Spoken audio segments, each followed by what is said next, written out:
बिस्मिल्लाहिर्रहमानिर्रहीम। अस्सलामुअलैकुम वरहमतुल्लाहि वबरकातुहू। लाखों करोड़ों दरूदो सलाम नबी करीम सल्लल्लाहु अलैहि वसल्लम पर और आपकी आल पर।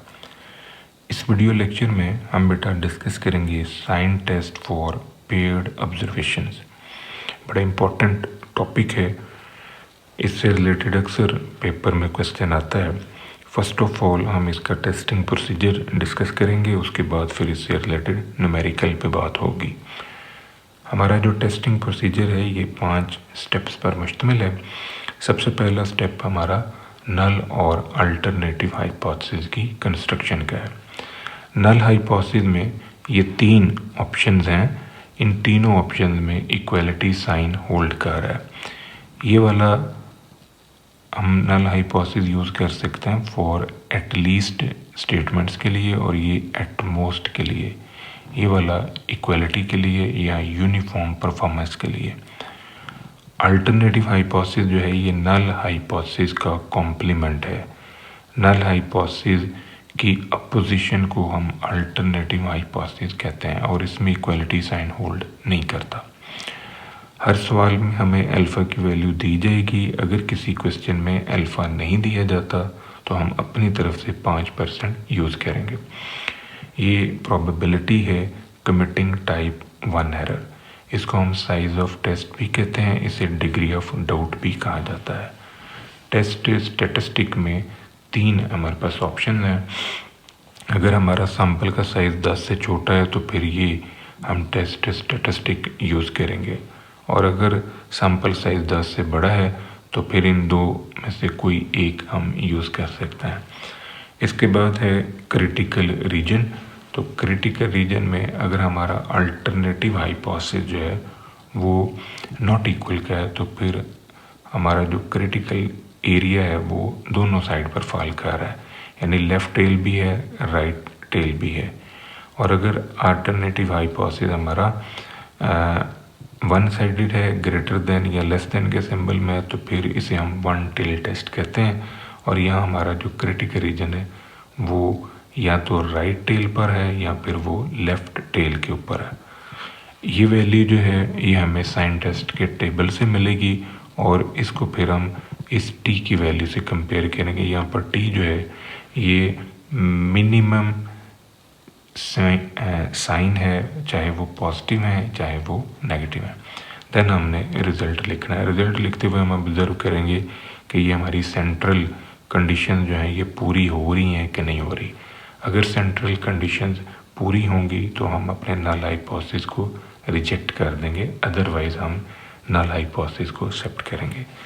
अब इससे रिलेटेड हम न्यूमेरिकल सॉल्व करते हैं। ये पहला न्यूमेरिकल है जो 9 डिफरेंट कार के ऊपर हमने 2 ब्रांड्स ऑयल के यूज़ किए और उनकी माइलेज को ऑब्ज़र्व किया।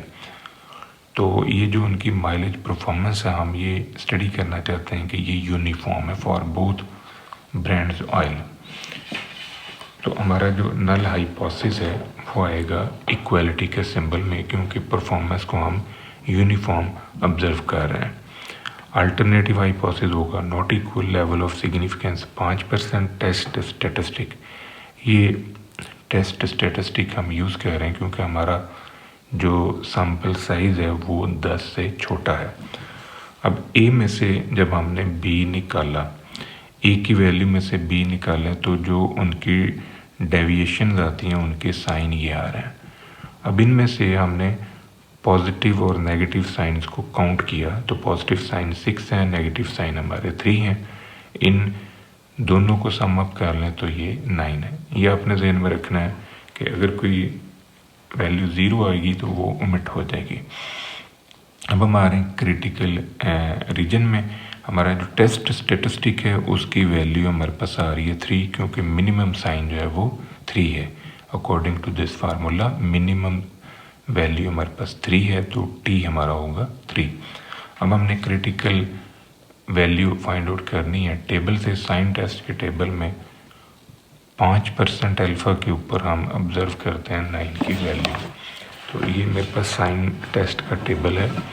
अब इसमें 2 टेल पे हम बात कर रहे हैं तो ये अल्फ़ा 2 जो है ये 2 टेल, ये 5 को हमने ऑब्ज़र्व करना है, 5% को 9 पे, तो ये 1 आ रहा है। अब ये 1 जो है ये हमारी क्रिटिकल वैल्यू है। तो ये जो t हमारा निकला है 3, इस 3 को हम यहाँ पर रख के ऑब्ज़र्व करेंगे कि ये हमारी कंडीशन पूरी होती है या नहीं होती। तो आप नोट करेंगे ये t की वैल्यू जब हम यहाँ रखते हैं तो ये कंडीशन हमारी पूरी नहीं हो रही। इट मीन्स कि ये वैल्यू जो है ये फिर CR में नहीं गिर रही, ये वैल्यू हमारी AR में गिर रही है।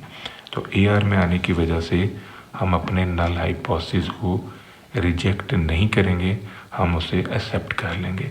इसका मतलब है कि दोनों जो ब्रांड्स हैं उनकी परफॉर्मेंस यूनिफॉर्म है।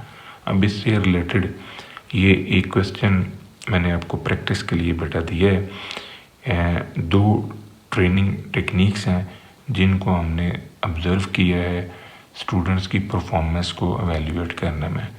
ये हो सकता है मशीन लर्निंग है और ये ट्रेडिशनल क्लासरूम लर्निंग के पैटर्न पर बच्चों को पढ़ाया है और उनके टेस्ट के रिजल्ट्स जो हैं ये आपको दिए गए। तो इनकी आपने परफॉर्मेंस जो है ये ऑब्ज़र्व करनी है। अब इसी से रिलेटेड दूसरा हमारा क्वेश्चन है, test the significance difference between diet plan by using sign test. अब जो डाइट प्लान है वज़न को रिड्यूस करने के लिए, इनकी परफॉर्मेंस को हम ऑब्ज़र्व करना चाह रहे हैं। तो ये हमारे पास 8 फीमेल्स के ग्रुप हैं। 8 फीमेल के ग्रुप के ऊपर हमने ये डाइट प्लान, ये डाइट प्लान भी अप्लाई किया। यूनिफॉर्म परफॉर्मेंस हम देख रहे हैं, अल्फ़ा की वैल्यू 5%, टेस्ट स्टैटिस्टिक हमारा minimum of T positive T negative. तो इनको जब हम माइनस करते हैं, A में से B निकालें, तो जो सिंबल हमारे पास आता है डेविएशंस का वो ये आ रहा है। अब इनमें से पॉजिटिव साइन 6 हैं, नेगेटिव साइन 2 हैं, तो टेस्ट स्टैटिस्टिक हमारा होगा 2, क्योंकि मिनिमम नंबर जो है वो हमने काउंट करना है। क्रिटिकल रीजन में आ जाएं, तो क्रिटिकल रीजन में साइन टेस्ट के टेबल में से हमने ये वैल्यू ली है। अल्फ़ा 5% पे 8 डिग्री ऑफ फ्रीडम को या सैम्पल साइज 8 को ऑब्ज़र्व किया है। तो ये हमारे पास टोटल टेस्ट की वजह से 5% और यहाँ से 8, तो ये 0 आ रहा है। क्रिटिकल वैल्यू हमारी बन रही है 0। तो हमारा ये जो टेस्ट स्टैटिस्टिक का आंसर है T2, ये फिर CR में नहीं गिर रहा बल्कि ये AR में गिर रहा है। तो हम अपने नल हाइपोथेसिस को रिजेक्ट नहीं करेंगे। हम ये कह सकते हैं कि दोनों जो डाइट प्लान हैं वो यूनिफॉर्म परफॉर्मेंस दे रहे हैं in reduction of weight. Next question है, use sign test for deviation of 12 students before and after coaching exam. 12 बच्चे हैं जिनका टेस्ट लिया गया कोचिंग से पहले और कोचिंग के बाद। तो हमने ये टेस्ट करना है कि क्या कोचिंग इफ़ेक्टिव है या नहीं है।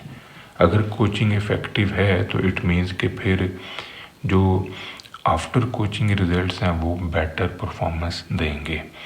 तो ऊपर नल हाइपोथेसिस में हम लिख सकते हैं कि दोनों यूनिफॉर्म है, और नीचे हम लिख सकते हैं कि कोचिंग इफ़ेक्टिव हुई है, यानी जो डिफरेंसेस हैं वो पॉजिटिव आ रहे हैं, और ना सिर्फ पॉजिटिव हैं बल्कि वो 0.5 से बेटर फॉर्म में जा रहे हैं। लेवल ऑफ सिग्निफिकेंस है 5% टेस्ट स्टैटिस्टिक। अब यहाँ पर हम यूज़ कर रहे हैं बाइनोमियल प्रोबेबिलिटी डिस्ट्रीब्यूशन।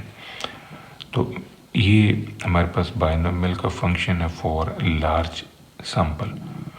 हमारा जो n है वो 10 से बड़ा है, इस वजह से ये बाइनोमियल फंक्शन जो है ये हम यूज़ करेंगे। ये स्मॉल सैंपल के लिए हम यूज़ कर रहे हैं। फर्स्ट ऑफ ऑल हमने डेविएशंस को ऑब्ज़र्व किया, तो ये डेविएशंस के साइन हमारे पास हैं। जो पॉजिटिव साइन है वो 8 हैं, जो नेगेटिव साइन है वो 3 है। एक वैल्यू टाई में आ रही है, तो हमारा जो n है वो 11 होगा। अब जो मिनिमम नंबर है वो है 3, तो हमने बाइनोमियल फंक्शन यूज़ करते हुए x less than equal to 3 तक हमने वैल्यूज़ की प्रोबेबिलिटी जनरेट करनी है। तो x की जगह पर हम रखेंगे 0, 1, 2 एंड 3। तो ये कीमतें रखने से ये रिजल्ट्स जो हैं ये हमारे पास खुल जाएंगे। इनको सॉल्व करें तो सॉल्व करके ये हमारा आंसर आ रहा है। अब इसको हमने कंपेयर करना है क्रिटिकल रीजन बनाते हुए अल्फ़ा की वैल्यू के साथ। ये जो प्रोबेबिलिटी है इसको हम अल्फ़ा की वैल्यू से कंपेयर करते हैं।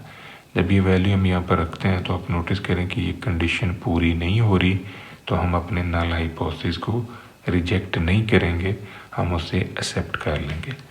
मतलब कि जो नल हाइपोथेसिस है वो यूनिफॉर्म परफॉर्मेंस को इंडिकेट कर रहा है कि जो दोनों स्टूडेंट्स के ग्रुप हैं वो यूनिफॉर्म रिजल्ट्स जो हैं वो जनरेट कर रहे हैं। मतलब कि बिफोर एंड आफ्टर की कैटेगरी में अगर आप बात कर रहे हैं तो टेस्ट से पहले और कोचिंग जो उनकी हुई है उसके बाद के रिजल्ट्स जो हैं वो सेम है।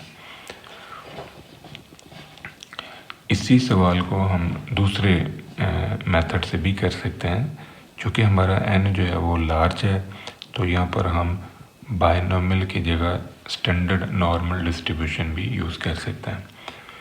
तो अब हमने एन पी निकाला, म्यू एन पी, एन की वैल्यू 11 है, 1/2 से मल्टीप्लाई किया 5.5, वेरिएंस एन पी क्यू और स्टैंडर्ड डेविएशन 1.66। ये हमारा टेस्ट स्टेटिस्टिक है। यहाँ पर अब हम यूज़ करेंगे n/2 की जगह पर मीन, n/4 स्क्वायर रूट की जगह पर 1.66। x जो है ये हमारा t है, मिनिमम ऑफ डेविएशन साइन। तो t की वैल्यू हमारे पास है 3। अब जो t है, अगर ये t जो है या ये x जो है ये n/2 से छोटा होगा तो फिर हम प्लस करेंगे 1/2, और अगर ये t या x n/2 से बड़ा होगा तो फिर हम यहाँ पर 1/2 माइनस करेंगे। तो ये आंसर जो है इस सारे का आ रहा है -1.20। अब हमने आना है क्रिटिकल रीजन में। तो क्रिटिकल रीजन हमारा 1 टेल है, क्योंकि हम इफ़ेक्टिवनेस को ऑब्ज़र्व कर रहे हैं कि जो कोचिंग है उसका रिज़ल्ट बेहतर है, यानी कोचिंग से बच्चों की जो परफॉर्मेंस है वो बेटर हुई है। तो ये 1 टेल है और राइट टेल है। क्रिटिकल रीजन हमारा राइट साइड पर फॉल कर रहा है। इसको हमने टेबल में से देखना है। तो ये 1.645 वैल्यू आ रही है, जो हमारा स्टैंडर्ड नॉर्मल डिस्ट्रीब्यूशन का इन्वर्स का टेबल है, उसमें से ये वैल्यू जो है ये ली गई है। तो ये वैल्यू जो है ये टेबल में से ही, मेरे पास डॉक्टर अफजाल बेग साहब का टेबल है जिसमें से ये वैल्यू मैंने ली है। 0.05 को 0 पे ऑब्ज़र्व किया तो 1.6449 आंसर आ रहा है। अब इस वैल्यू को यहाँ रख के हम कंपेयर करते हैं तो आप नोटिस करें कि ये वाला जो आंसर है ये CR में नहीं गिर रहा, बल्कि ये AR में गिर रहा है। AR में आने की वजह से हम अपने नल हाइपोथेसिस को रिजेक्ट नहीं करेंगे, हम उसे एक्सेप्ट कर लेंगे। अब इसी क्वेश्चन के ऊपर हम तीसरा मेथड भी अप्लाई कर सकते हैं, और तीसरा मेथड है हमारा काई स्क्वायर मेथड। अब काई स्क्वायर में हमने ये फार्मूला जो है ये यूज़ करना है एज टेस्ट स्टेटिस्टिक। तो n1 जो है ये हमारे पास पॉजिटिव साइंस की तादाद है, n2 नेगेटिव साइंस की तादाद है। ये हम डेविएशन को ऑब्ज़र्व करके सॉल्व कर चुके हैं। ये सारी इन्फॉर्मेशन इसमें रखने से हमारा जो टेस्ट स्टेटिस्टिक है काई स्क्वायर, इसका न्यूमेरिकल आंसर ये आ गया। अब हमने आना है क्रिटिकल रीजन में। तो क्रिटिकल रीजन में हमने ये वैल्यू जो है ये काई स्क्वायर के टेबल से ली है। तो ये जो आंसर है हमारा 5% के ऊपर डिग्री ऑफ फ्रीडम 1, यानी अल्फ़ा 5% और डिग्री ऑफ फ्रीडम 1। तो इसको जब हम काई स्क्वायर के टेबल में देखते हैं तो ये 5% और इधर से हमने ये 1 डिग्री ऑफ फ्रीडम इनको अटैच किया तो 3.84 आंसर आ रहा है। अब ये जो वैल्यू है इसको जब यहाँ पर हम रख के देखते हैं तो हमारी ये वैल्यू जो है ये CR में गिर रही गिर गई है, सीआर में नहीं गिरी, तो हम अपने नल हाइपोथेसिस को रिजेक्ट नहीं करेंगे, हम उसे एक्सेप्ट कर लेंगे। अब तीनों मेथड से, तीनों टेक्निक से जो हमारा रिज़ल्ट है वो बिल्कुल सेम आ रहा है, यानी तीनों ने नल हाइपोथेसिस को रिजेक्ट नहीं किया बल्कि नल हाइपोथेसिस को एक्सेप्ट किया है। अब इसी से रिलेटेड ये 2 बटा क्वेश्चन हैं जो मैंने आपको प्रैक्टिस के लिए दिए हैं। तो इन दोनों क्वेश्चंस के ऊपर आपने ये साइन टेस्ट अप्लाई करना है फॉर पेयर्ड ऑब्जर्वेशन। यहाँ पर बिफोर एंड आफ्टर की ऑप्शन दी हुई है, तो आपने इफ़ेक्टिवनेस को ही ऑब्ज़र्व करना है कि मेथड जो है, डाइट प्लान जो भी आप ऑब्ज़र्व कर रहे हैं कि उसके रिज़ल्ट बेहतर हुए या नहीं हुए। Use sign test if the signs of deviation, ये डेविएशंस के साइन आपको दे दिए, इनको यूज़ करके आपने साइन टेस्ट अप्लाई करना है। और ये आपने जहन में रखना है कि दोनों में जो जो टेस्ट आप अप्लाई कर सकते हैं, जो टेस्ट सुटेबल है वही आपने यूज़ करना है। तो एक आपके पास है क्वेश्चन के जहाँ पर आप यूज़ करेंगे स्टैंडर्ड नॉर्मल, बाइनोमियल और इसके अलावा जो मिनिमम टी है यानी साइन, मिनिमम साइन वाला, जहाँ एन की वैल्यू 9 से छोटी होती है, अगर 10 से छोटी है, जहाँ पर एन की वैल्यू 10 से छोटी है तो वहाँ पर आपने मिनिमम ऑफ डेविएशन का साइन यूज़ करना है एज टेस्ट स्टैटिस्टिक। तो ये था बेटा आज का हमारा टॉपिक। दुआ में याद रखिएगा, इंशाल्लाह अगली वीडियो के साथ फिर हाजिर होंगे। फी अमान अल्लाह।